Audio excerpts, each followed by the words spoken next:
allons parler plantes aujourd'hui. C'est l'été, il fait beau et il commence à faire chaud. Je voulais chasser un animal spécial aujourd'hui, mais je n'en ai vu aucun.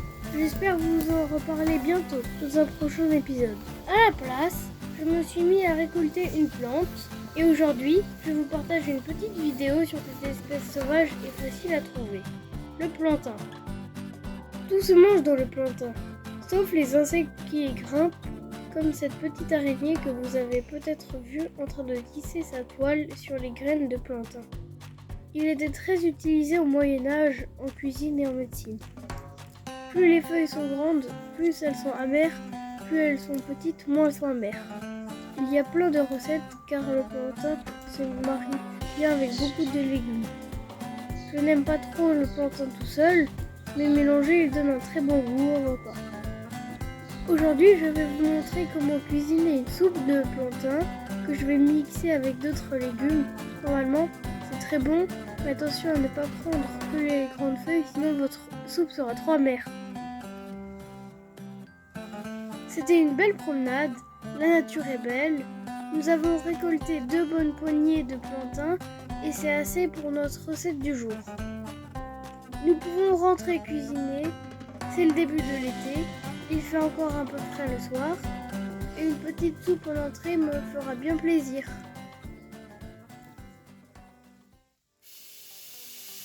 Me voilà en cuisine et je commence par laver ma récolte.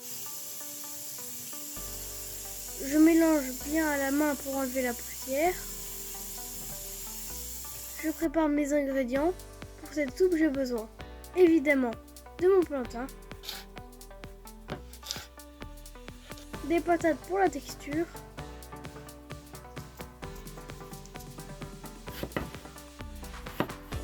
d'un ou 2 oignons,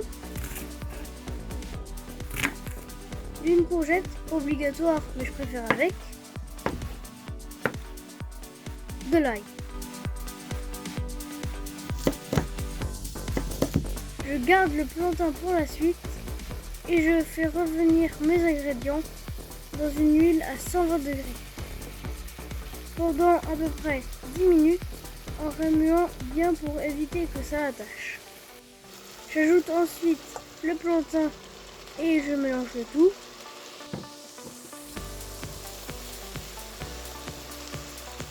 Puis je verse du bouillon pour donner un meilleur goût. Je poivre et je sale. Je touille le tout pour éviter que ça attache et je laisse cuire à la même température pendant 20 minutes. Je mixe avec un mixeur.